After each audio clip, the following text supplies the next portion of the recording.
Hello, true duelists. It's YGO Strat's Yu-Gi-Oh! Single Card History, where I'm going to be talking about some of the cards that have impacted Yu-Gi-Oh! Throughout the years, and some of the other ones that just didn't. Today's card, the Signer Dragon that was actually good enough to be banned, Ancient Fairy Dragon. Ancient Fairy Dragon's debut printing came in the 2009 Collectible Tins Wave 1 as the Secret Rare Tin promo. 1 month later, it would receive another printing as the cover card of Ancient Prophecy, with 3 possible rarities to pull. An ultra rare printing for people who wanted a minor flex factor for their copy, an ultimate rare printing for those who have taste in their collection, and as a ghost rare for those who have more money than sense. Other reprints to date include a Peasant Rare in Legendary Collection 5Ds in 2014, and most recently, as I make this video, it's received a rare printing with its errata in Maze of Memories in 2023. For time on the ban list, it was alive and unlimited at 3 from its release all the way until May of 2018, where it would go right into the illegal box, being banned. This is where it would stay for just about 5 years before coming back to the limited list on February 2023's ban list, albeit with an asterisk. For one, it did not become truly limited until March 10th of that year, and specifically, that's because it came back with an errata. A level 7 light attribute dragon type synchro monster with 2100 attack and 3000 defense. The materials to make it are any tuner and 1 or more non-tuners, and its original printed effect reads as follows. Once per turn, you can special summon 1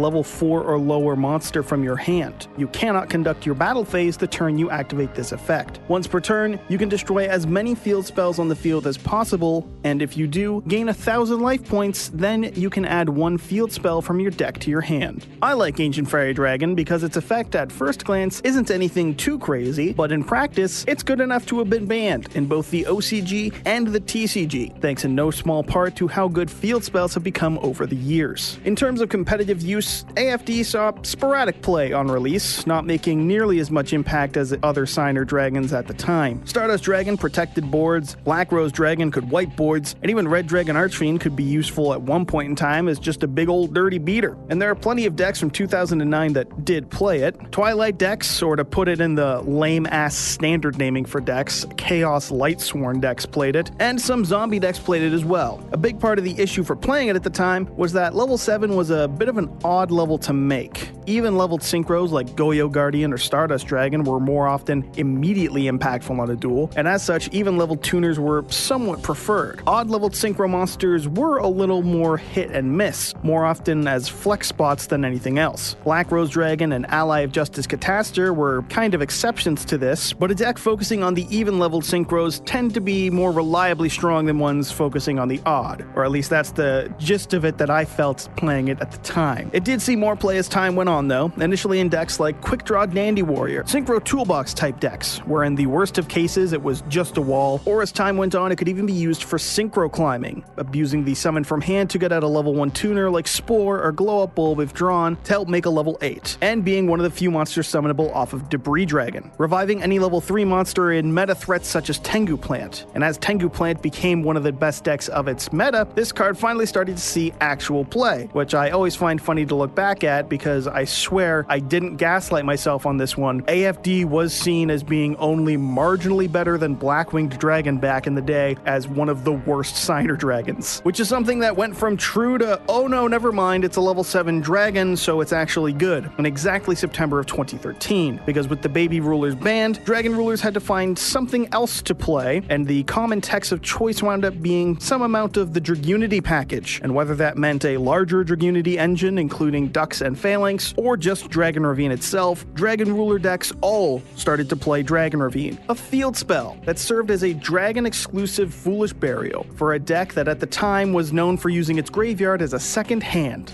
Oh yeah, that was a 3-of for a lot of people, including, say, Merlin Schumacher's first place list from YCS San Mateo in 2013, and Ravine being great and rulers just helped make Ancient Fairy Dragon even better. Its level meant it could be used as material for powerhouse Xyz summons like Big Eye and Draco sack, and its typing meant that it could be banished from the grave for summoning the rulers. And looping of the field spell meant that the Dragon Ruler player had plenty of material in the grave to abuse for it. Plus, there were smaller synergies that helped it all out. Debris Dragon to revive a card trooper, say, was a play that was popular, and since Trooper mills for cost, you can actually mill more dragons before synchro summoning with it, even though Trooper won't gain the attack. Oh no. Man, I love when decks are just plays on plays. Still, this skyrocketed AFD into play, and this graph here shows just how popular it was in topping decks. October 2013 is the peak for the card, and that is for a reason. It's worth mentioning that prior to Rulers, AFD was probably best known for the Divine Wind FTK, as I believe it was called. And I won't explain it in grand detail, I'll just show you instead. Hello duelists, it's Different Mike Strats here, just gonna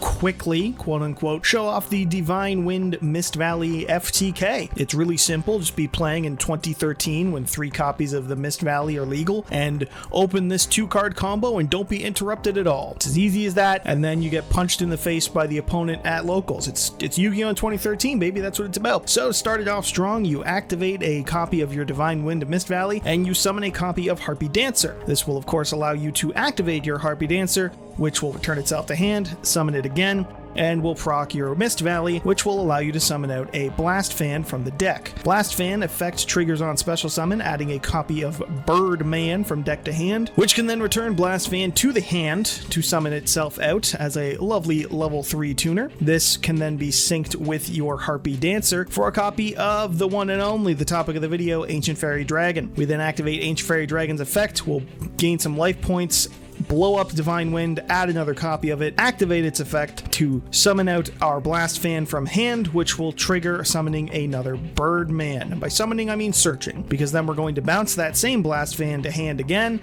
We're going to summon out the Birdman. We're going to trigger Divine Wind a second time, get out another Blast Fan, and activate another Blast Fan. Now we can use these 2 material on board to make a second Ancient Fairy Dragon.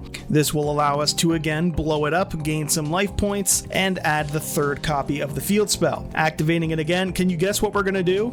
Can you guess? Yeah, we're going to activate Ancient Fairy, summon out Blast Fan is going to trigger, and we're going to search out a copy of Gen X Recycled, a level 1 tuner this time. We'll then activate Birdman's effect once again, we'll return the Blast Fan to hand, special summon the Birdman, and activate Divine Wind Valley a 3rd time, this time summoning Stratos, which will search a copy of Elemental Hero Lady Heat. I know, doesn't this deck have no garnets? You know it. Of course, we then sync these 2 off for the 3rd copy of Ancient Fairy Dragon, activate its effect, blow up the field spell, gain some life points, and we're going to grab Black Garden. We then activate Black Garden, and then activate Ancient Fairy Dragon's effect again, summoning out the Gen X Recycled this time. This will trigger Black Rose, which will give our opponent a lovely little token, and we'll sync off Recycled and Ancient Fairy Dragon for a copy of Gen X Ally Axel. This will trigger Black Rose again, filling up the opponent's, monster zones, having fun. We'll then activate Axel's effect, pitch our spare Blast Fan, revive out Recycled, and then trigger Black Rose and trigger Black Garden once again. So the opponent now has 3 tokens. We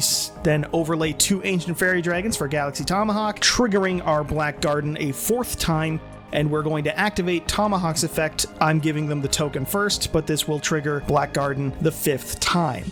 This resolves, we get 2 tokens on our field, they have 1 from Black Garden, all our monster zones are occupied, and we're ready to, ruin life for everyone. We'll then sync off these 2 token and recycled for a copy of Power Tool Dragon, activate its effect, revealing 3 copies of Symbol of Heritage. This will, of course, mean that we, no matter what happens, get Symbol of Heritage. We can then activate Symbol of Heritage, which will revive a monster that we have 3 named copies of in the grave, so we're getting out the boy, the girl, the one of the dragon, Ancient Fairy Dragon, the topic of the video. This means we can activate its effect a 4th time, blowing up the field spell and adding a copy of Fusion Gate. And from here, it's done, because we're going to activate Fusion Gate, declare its effect, banish the Elemental Hero Lady Heat and any of our machines. I chose the token first to summon out a copy of the Blazing Phoenix Bombardment Disappointment. Why does this card still exist at 3? This card has an effect to burn the opponent for 300 damage for every face-up card on the field, of which there are currently 12. So we'll declare its effect. They'll take 3,600 damage. We'll then use Fusion Gate again, banishing a copy of the Phoenix and any of our 2 machines left, and we'll get out another copy of the Phoenix. We can then activate activate its effect a second time, we'll burn them for 3,300 this time, and banish